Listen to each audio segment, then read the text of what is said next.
Good evening बच्चों। कांग्रेस प्रणाली चुनौतियां और पुनर्स्थापना, इसमें जो मुख्य बहुविकल्पी प्रश्न आपकी परीक्षा के हिसाब से बन सकते हैं।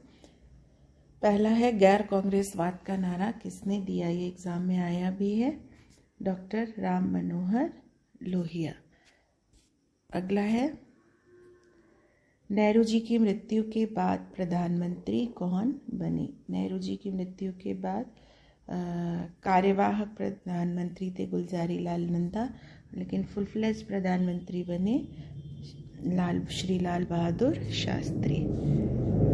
अगला प्रश्न है निम्नलिखित में से कौन सिंडिकेट में शामिल नहीं थे। सिंडिकेट कांग्रेस के प्रभावशाली नेताओं का संगठन था, जो संगठन को सरकार को नियंत्रित करता था। के कामराज, एन संजीव रेड्डी, लाल बहादुर शास्त्री, एस के पाटिल। इसमें शास्त्री जी सिंडिकेट में शामिल नहीं थे, बाकी तीनों नेता सिंडिकेट में शामिल थे। कर्पूरी ठाकुर किस राज्य के मुख्यमंत्री रहे। कर्पूरी ठाकुर बिहार की राजनीति से संबंधित हैं, वहाँ के एक प्रभावशाली नेता रहे। ग्रैंड अलायंस किन चुनावों में बना। ग्रैंड अलायंस 1971 के चुनावों में बना। 1971 में इंदिरा गांधी जी ने गरीबी हटाओ का नारा दिया था, ग्रैंड अलायंस उनके विरुद्ध बना।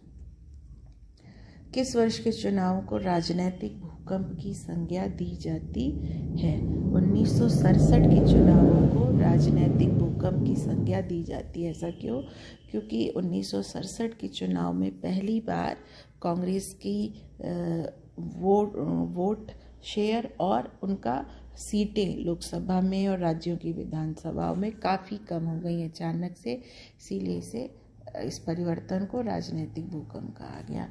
अगला प्रश्न गरीबी हटाओ नारा किसका था। नेहरू जी, शास्त्री जी, इंदिरा जी, इनमें से कोई नहीं। गरीबी हटाओ प्रयास सबका रहा, लेकिन ये नारा दिया सबसे पहले श्रीमती इंदिरा गांधी ने।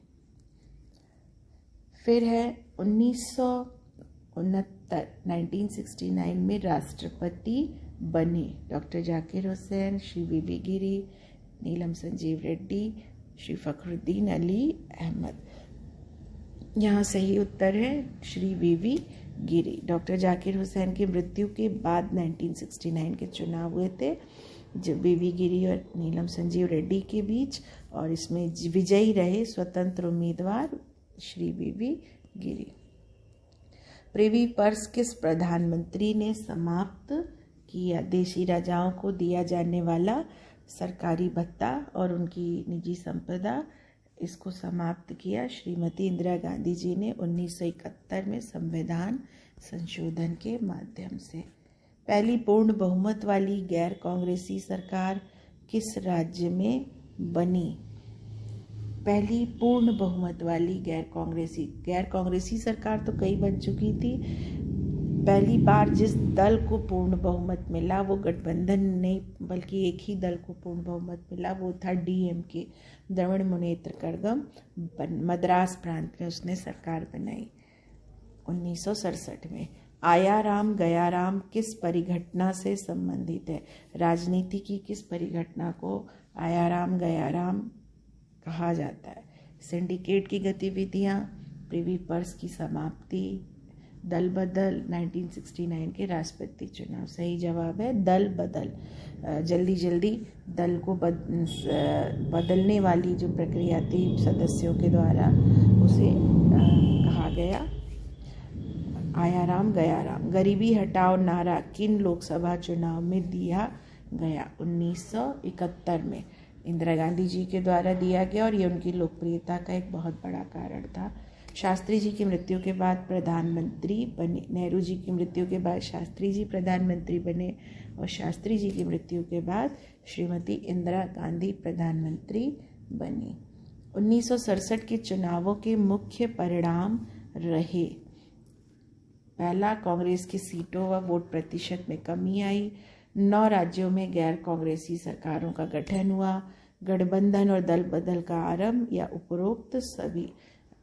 यहाँ पर सही जवाब है उपरोक्त सभी, मतलब तीनों ही परिणाम रहे 1967 के चुनाव के बाद। शास्त्री जी का प्रसिद्ध नारा जय जवान जय किसान था। 1965 के चुनावों के बाद सेना को मजबूत करने का 1965 की युद्ध में, भारत पाकिस्तान युद्ध में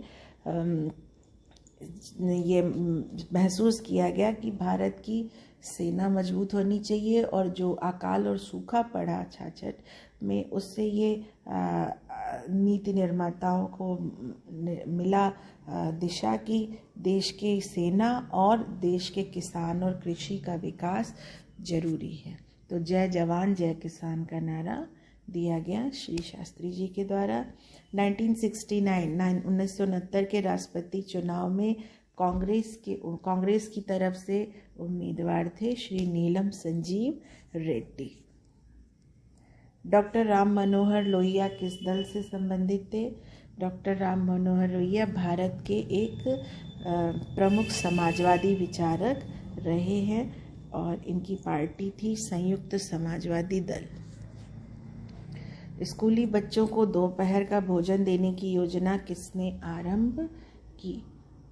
श्री के कामराज। ये मद्रास के मुख्यमंत्री रहे, कांग्रेस के बहुत वरिष्ठ नेता और कांग्रेस के अध्यक्ष भी रहे 1963 में। इन्होंने ही स्कूली बच्चों को दोपहर का भोजन देने की योजना आरंभ की थी। 1971 के चुनाव के बाद सिंडिकेट के प्रभावहीन होने का क्या कारण था?